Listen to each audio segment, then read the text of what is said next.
saking penasarannya dia berusaha ngintip gitu ke dalam.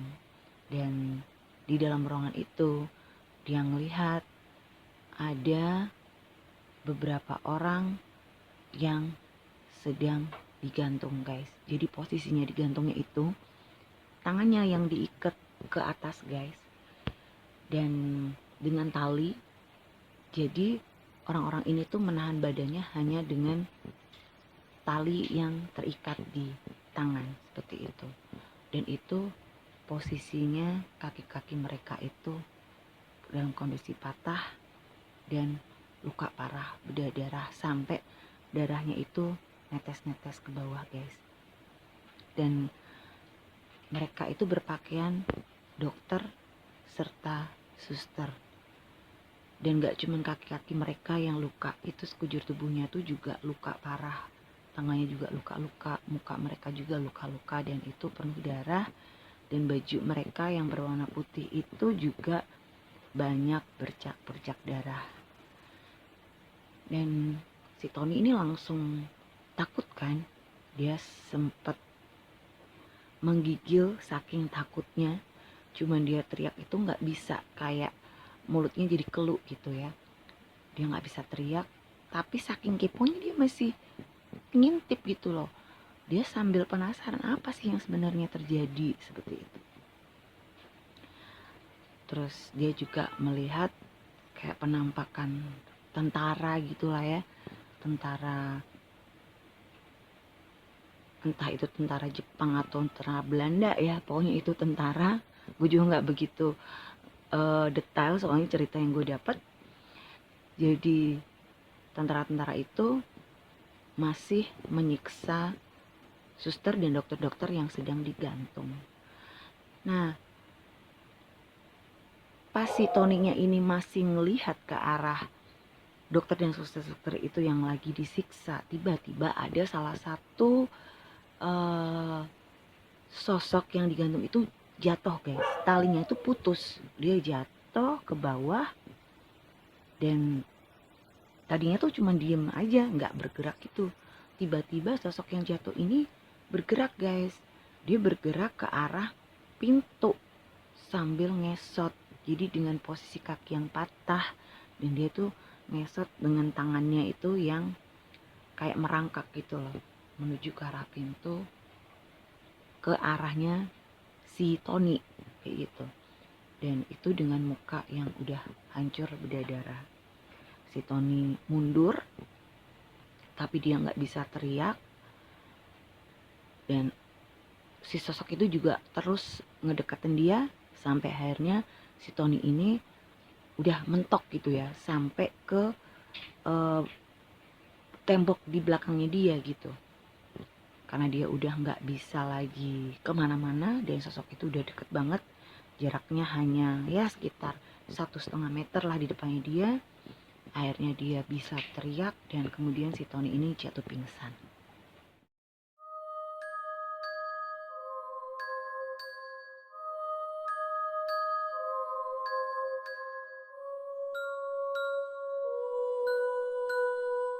Halo guys, ketemu lagi bareng gue Adele di channel Real Horror Story. Dimana di channel ini akan menceritakan tentang kisah-kisah mistis berdasarkan pengalaman nyata atau real story.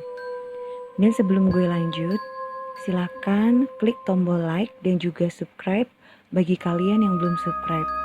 Dan juga klik tombol lonceng supaya kalian akan mendapatkan notifikasi jika ada video-video terbaru dari Real Horror Story. Dan juga jangan lupa untuk komen serta share jika kalian suka dengan channel gue ini.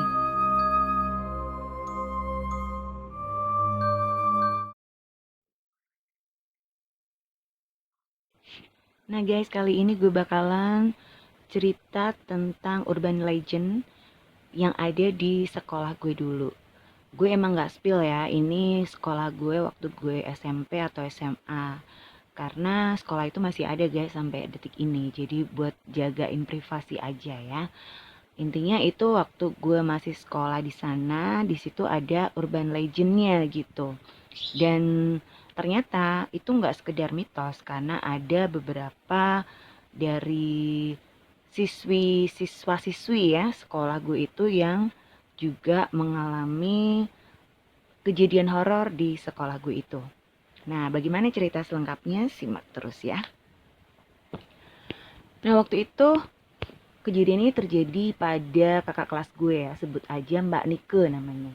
Nah, si Mbak Nike ini lagi ada acara persami guys gitu. Jadi perkemahan Sabtu Minggu kan ya di sekolah. Nah, kebetulan sekolah gue itu tuh gabung gitu. Jadi kalau sekolah itu kan ada tingkatan TK, SD, SMP, SMA. Nah, sekolah ini tuh gabung gitu. Jadi dua sekolah itu gabung dengan tingkatan yang berbeda. Jadi letaknya itu apa sih, kayak berbelakangan gitu loh. Jadi yang satu menghadap ke arah jalan A, yang satunya itu pintu maksudnya mengarah ke jalan B. Cuman kita bisa nembus nih kalau jalan lewat dalam sekolah tuh bisa nembus. Jadi kita bisa keluar lewat jalan A, bisa juga keluar lewat jalan B seperti itu. Nah, dua sekolah ini itu masih satu yayasan. Nah, kebetulan sekolah ini itu ada sebuah lorong ya. Jadi lorong itu yang menghubungkan antara bangunan gedung A dan gedung B. Dan di tengah-tengah lorong itu ada kayak aula gitu guys. Itu dipergunakan untuk olahraga, kadang juga untuk pertemuan orang tua seperti itu juga kalau ada kegiatan-kegiatan. Nah, itu kayak bangsalnya itu milik bersama. Jadi eh, dari gedung A maupun gedung B itu juga boleh gitu ya menggunakan bangsal itu. Nah, masing-masing sekolah ini juga sudah punya lapangan sendiri-sendiri, lapangan olahraga itu di lingkungan bangunan sekolahnya. Nah, kebetulan nih kakak kelas gue ini kan lagi dapat tugas untuk ambil air gitu, karena air di bangunan gedung sekolah gue itu lagi bermasalah guys, sehingga nggak bisa ngalir dengan lancar seperti itu. Akhirnya si Mbak Nike ini berinisiatif untuk mengambil air di bangunan B, dan otomatis dia harus menyusuri lorong untuk menuju ke bangunan sekolah B. Nah, itu tengah malam guys, ya sekitar jam-jam 10-an lah, 10 malam gitu. Nah, lorong ini itu kan memang agak panjang ya guys, dan lampunya itu juga nggak terlalu terang gitu. Jadi kalau malam otomatis kayak hanya remang-remang. Nah, tadinya sih Mbak Nike ini nggak ada kepikiran macem-macem, dia juga nggak ada parno-parno segala macem kayak gitu. Nah, dia santai aja, dia bawa ember mau menuju ke bangunan B untuk mengambil air di toilet yang ada di bangunan B seperti itu.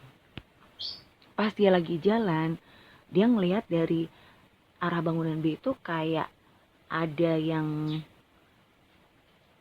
sosok yang apa sih, kayak dia tuh bergerak menuju ke arah bangunan A gitu ya lewat lorong. Cuman kok anehnya tuh kecil gitu loh. Jadi kalau itu misalnya orang, kalau ya kayak lagi jongkok gitu loh, kayak lagi duduk. Nah, si Mbak Nika ini kan nyoba untuk apa sih, mempertajam penglihatannya gitu ya, karena kan itu jaraknya agak jauh dan juga posisi lampunya itu remang-remang, sehingga dia itu nggak terlalu melihat gitu loh, itu apa sih sebenarnya kayak gitu kan. Tapi dia sambil tetap melangkah menuju ke bangunan B gitu ya. Jadi dia tetap menyusuri lorong itu pelan-pelan sambil memperhatikan sosok yang ada di depannya kayak gitu. Nah, ternyata itu bener guys gitu. Jadi kayak orang gitu, tapi dia posisinya tuh duduk. Dan si sosok ini tuh bergerak maju ke arah dia gitu. Dan setelah jaraknya itu ya kira-kira 5 meter lah ya, 5 meter itu si Mbak Nike baru ngeh gitu kalau ternyata emang itu kayak sosok manusia, tapi dia bergerak dengan ngesot guys. Kalian ngerti kan ngesot? Jadi duduk, jadi kayak dia jalan tapi nggak pakai kaki.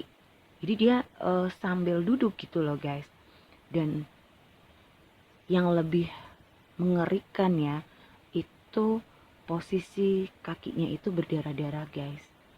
Dan itu penuh darah, dan ternyata sosok ini adalah sosok perempuan memakai baju perawat dengan kondisi baju yang juga berlumuran darah. Dan perawat ini menunduk kan, kepalanya posisinya menunduk. Saat Mbak Nike memperhatikannya, sosok ini menengadahkan wajahnya dan terlihat kalau wajahnya itu sudah berdarah. Langsung Mbak Nike itu menjerit dan dia langsung balik arah terus kabur guys. Jadi ember itu akhirnya kelempar ya, saking dia kaget dan takutnya kayak gitu.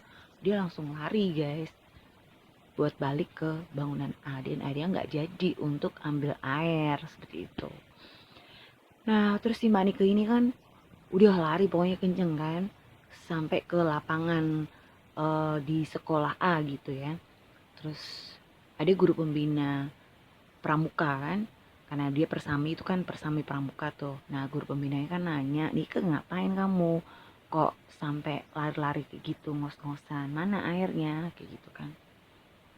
Terus si Mbak Nike setelah bisa ngatur nafasnya yang udah memang ngos-ngosan karena dia lari kenceng banget, dia bilang, Pak ada suster ngesot, Pak ada suster ngesot, gitu gitu. Ah masa, gitu kan.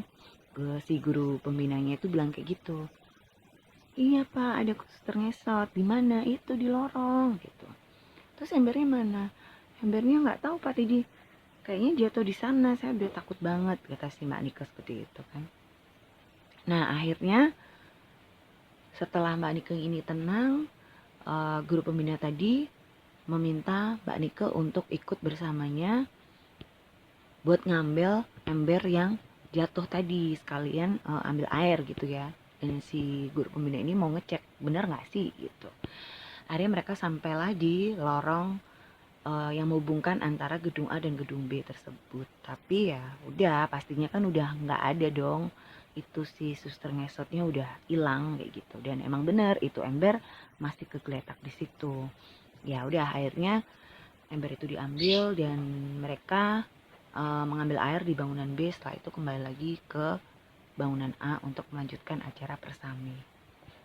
Nah itu tadi ya satu kisah penampakan suster ngesot yang ada di bangunan sekolah gue.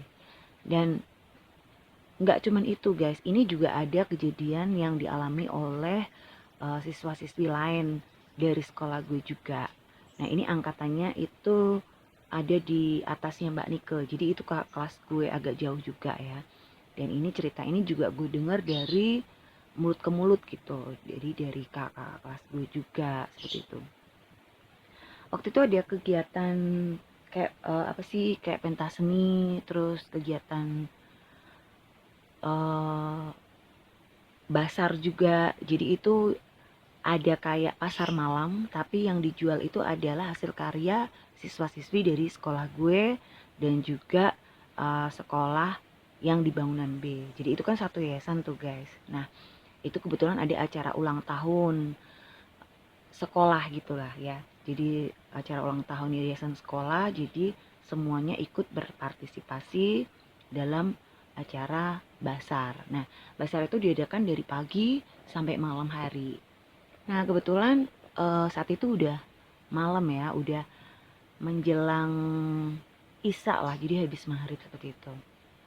Nah, siswa-siswi kan ada beberapa yang bertugas untuk jaga stand gitu, karena kan mereka ada beberapa stand kan yang menjual hasil karya anak-anak juga seperti itu. Banyak lah pokoknya, juga ada sponsor-sponsor juga. Nah kebetulan ada beberapa siswa-siswi yang bertugas untuk jaga. Nah kebetulan saat itu ada salah satu siswa yang agak bandel sih ya di sekolah. Sebut aja namanya Tony gitu.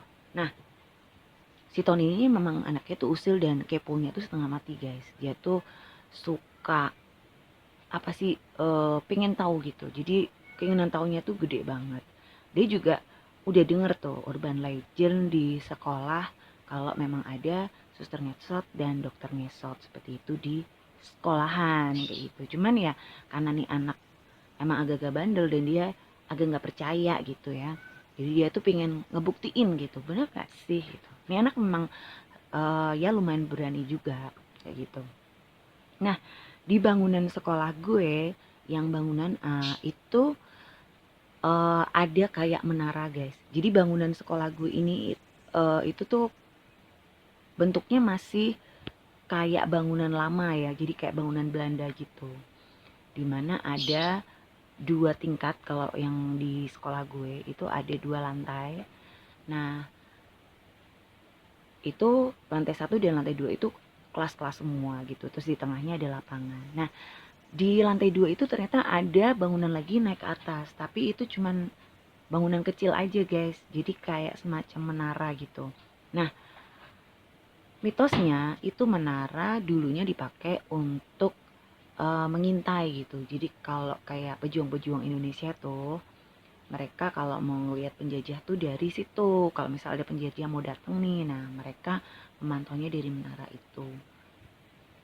Nah, di arah menara itu, di bawahnya menara itu ada kayak ruangan ya, 2 ruangan.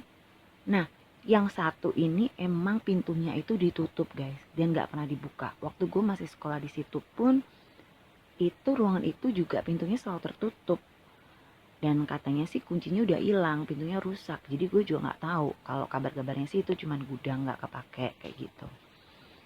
Nah, yang satu lagi itu adalah ruangan yang dipakai untuk UKS itu. Jadi di sekolah gue tuh ada 2 UKS sih sebenarnya, di bawah dan yang di atas itu.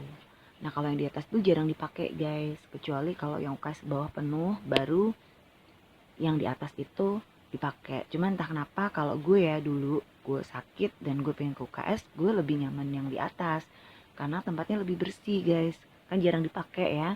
Jadi lebih bersih daripada yang di bawah. Dan suasananya tuh lebih enak yang di atas karena lebih adem, sejuk lah, hawanya tuh dingin gitu kalau yang di atas. Kalau yang di bawah kan ya biasa aja kayak gitu. Cuman memang ada beberapa anak-anak yang nggak terlalu berani kalau mereka sakit terus berada di UKS yang ada di lantai atas. Nah, si Tony ini kan saking keponya gitu, dia tuh explore gitu ya. Kebetulan waktu itu dia masih kelas 1 lah gitu ya. Dia masih kelas 1 dan dia belum terlalu memahami bangunan-bangunan tersebut. Jadi bangunan sekolah tuh dia belum terlalu paham gitu ya. Jadi dia explore gitu sampai ke menara. Dia sempat tuh naik ke menara juga, dia ngeliat di sana. Setelah itu dia turun lagi dan dia nemuin ruangan yang ketutup tadi guys gitu. Nah, cuman anehnya waktu dia berada di depan ruangan yang pintunya tertutup, itu ternyata dia tuh ngedenger ada suara kayak berisik gitu ya di dalam. Jadi kayak ada suara orang ngerintih kesakitan seperti itu. Nah, saking penasarannya, dia tuh berusaha untuk nguping guys gitu. Jadi dia nempelin telinganya di pintu. Nggak taunya pintunya itu kebuka guys, tapi kebuka sedikit.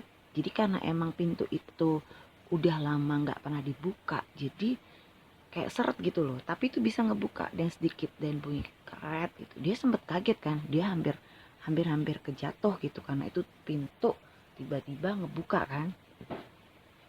Nah, saat pintu itu ngebuka sedikit dan dia hampir terjatuh, cuman karena si Tony ini bisa menguasai diri ya, jadi nggak sampai limbung gitu, nggak sampai jatuh. Dia masih saking penasarannya, dia berusaha ngintip gitu ke dalam.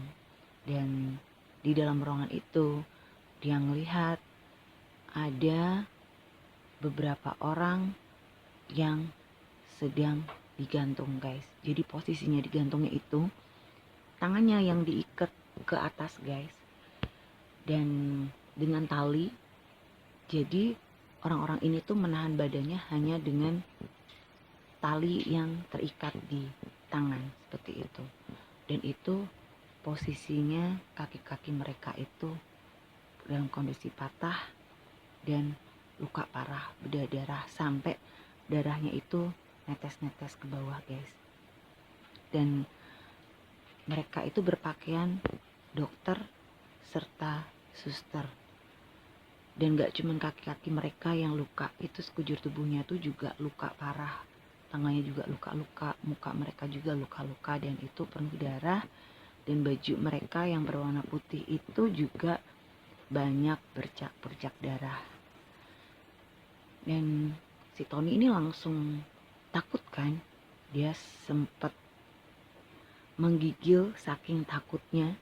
Cuman dia teriak itu gak bisa, kayak mulutnya jadi keluk gitu ya. Dia gak bisa teriak, tapi saking keponya dia masih ngintip gitu loh.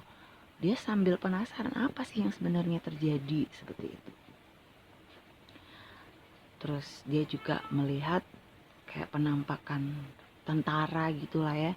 Tentara,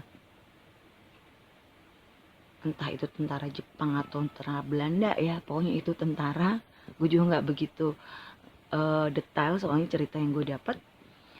Jadi tentara-tentara itu masih menyiksa suster dan dokter-dokter yang sedang digantung. Nah, pas si Toninya ini masih ngelihat ke arah dokter dan suster-suster itu yang lagi disiksa, tiba-tiba ada salah satu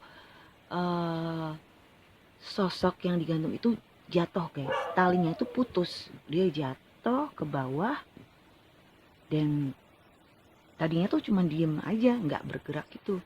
Tiba-tiba sosok yang jatuh ini bergerak guys. Dia bergerak ke arah pintu sambil ngesot. Jadi dengan posisi kaki yang patah, dan dia tuh ngesot dengan tangannya itu yang kayak merangkak gitu loh, menuju ke arah pintu, ke arahnya si Tony kayak gitu. Dan itu dengan muka yang udah hancur berdarah. Si Tony mundur, tapi dia nggak bisa teriak. Dan si sosok itu juga terus ngedekatin dia sampai akhirnya si Tony ini udah mentok gitu ya, sampai ke tembok di belakangnya dia gitu. Karena dia udah nggak bisa lagi kemana-mana, dan sosok itu udah deket banget, jaraknya hanya ya sekitar 1,5 meter lah di depannya dia. Akhirnya dia bisa teriak, dan kemudian si Tony ini jatuh pingsan. Dan saat sadar, si Tony ini udah berada di UKS dan dikelilingi oleh teman dan ada beberapa guru ya. Dan dia ditanya, kamu ngapain ada di sini kayak gitu. Kok bisa maksudnya kok bisa ada di dekat menara seperti itu. Nah, akhirnya si Tony ini menceritakan kronologi yang dialami kalau dia melihat penampakan suster ngesot dan ya dokter ngesot itu. Tapi ya beberapa guru ini nggak percaya karena memang saat dicek itu pintu yang tadi si Tony ngelihat ngebuka itu masih kondisinya tertutup rapat guys. Dan itu emang handle pintunya juga udah nggak ada. Jadi kuncinya juga nggak ada. Jadi kalau mau buka pintu itu emang harus dibongkar kayak gitu.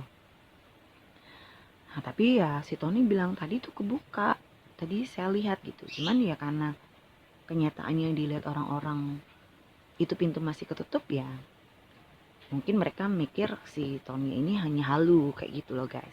Nah yang nemuin si Tony ini teman-temannya. Waktu itu ada temennya yang ngelihat gitu si Tony ini naik ke lantai 2 gitu. Terus dia tuh ngikutin si Tony dari belakang. Nah kebetulan si Tony ini karena saking cepetnya kan sempat ngilang. Terus beberapa temannya ini berusaha mencari gitu, karena mereka ngerti banget si Tony ini anaknya kepo. Jadi maksudnya kalau memang si Tony ini macem-macem, mereka mau ngelaporin ke guru, maksudnya kayak gitu. Nah pas dia nyampe nih di lantai 2. Jadi setelah teman-temannya si Tony ini nyampe di lantai 2, dia ngedenger gitu ada suara teriakan. Nah terus mereka langsung mencari sumber suara kan, dan pas nemuin arah suara tersebut, mereka udah ngeliat si Tony itu udah kegeletak pingsan di depan pintu ruangan yang tadi tertutup itu guys, gitu loh. Terus akhirnya mereka meminta bantuan untuk ngangkat Tony ke UKS. Jadi si Tony ini dikasih di UKS yang bawah ya, karena kan orang-orangnya kan pada di bawah semua tuh, kan pamerannya ada di lantai bawah. Jadi terus si Tony dibawa turun ke ruang UKS yang bawah, seperti itu. Nah jadi kenapa ada suster ngesot dan dokter ngesot di sekolah gue, itu ternyata ada urban legendnya guys. Jadi dulu waktu penjajahan Jepang ya, jadi mungkin yang dilihat si Tony itu ya tentaranya tuh berarti tentara Jepang kayaknya sih gitu. Jadi saat penjajahan Jepang itu ada salah satu sumur nih, itu sumur tuh sumber air minum satu-satunya di kota gue pada zamannya gitu ya. Jadi itu sumber air untuk mengaliri rumah-rumah warga lah, untuk dipergunakan untuk minum, ya pokoknya untuk aktivitas sehari-hari. Nah itu diracun guys sama tentara Jepang.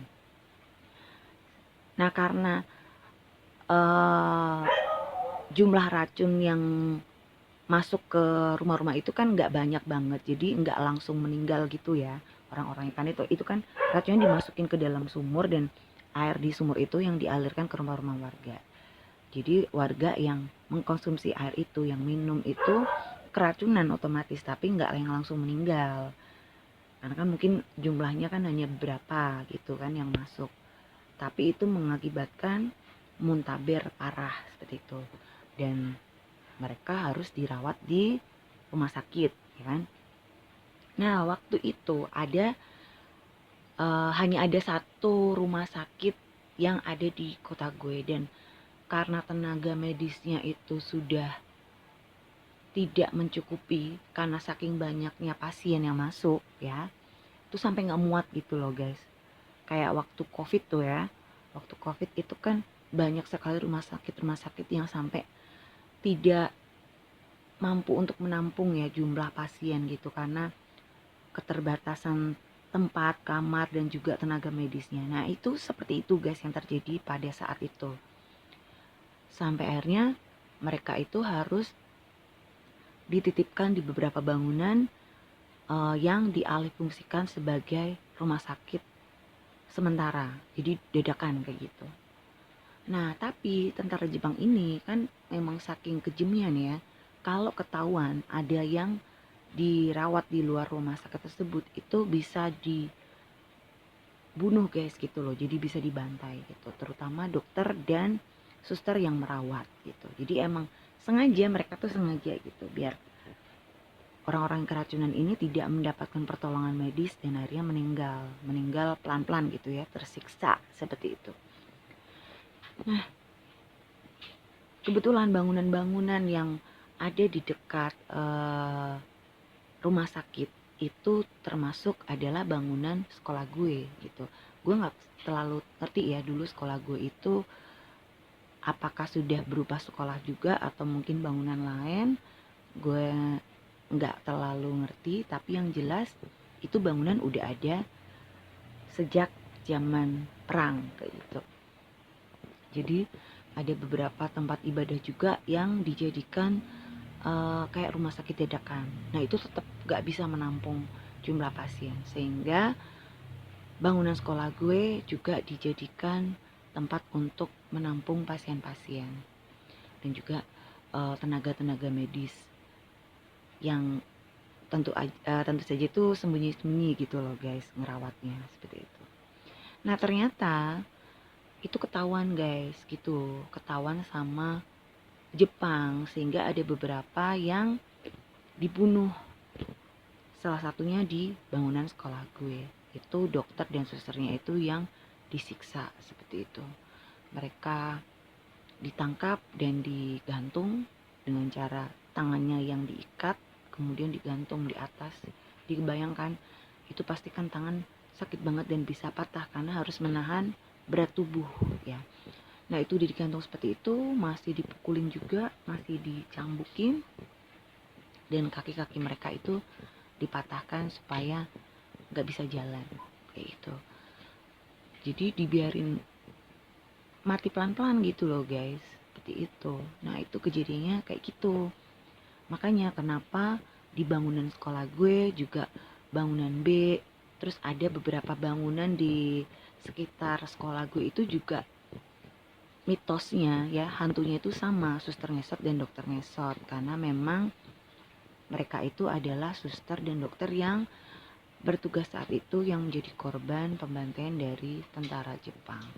Nah seperti itu guys, dan itu urban legend yang masih terus berkembang setiap tahunnya ya. Gue nggak ngerti juga sekarang masih atau enggak, tapi yang jelas zaman-zaman gue sekolah dulu emang itulah hantu yang ada di sekolah gue tuh itu suster ngesot dan dokter ngesot.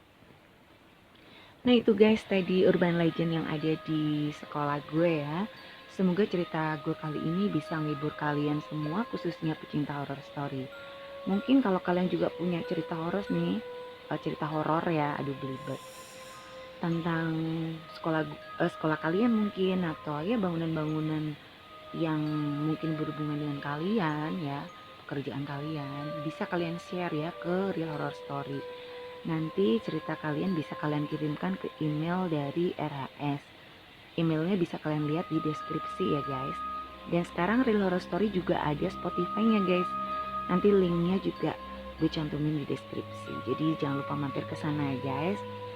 Nah, buat kalian yang suka video gue kali ini jangan lupa untuk klik like, komen serta share supaya gue tambah semangat untuk bikin konten-konten baru tentang cerita-cerita horor atau mistis berdasarkan real story atau pengalaman nyata. Dan buat kalian yang baru nemuin channel gue ini, jangan lupa untuk di subscribe ya guys, dan nyalakan tombol loncengnya sehingga kalian akan mendapatkan notifikasi jika ada video-video terbaru dari RHS. Buat yang udah subscribe, terima kasih banget. Semoga kalian ditambah rezekinya, dipermudah segala urusan kalian, dan selalu diberi kesehatan serta kebahagiaan. Amin, amin, amin. Nah guys, sampai di sini dulu ya. Jangan lupa jaga kesehatan dan jangan lupa bahagia. Sampai jumpa.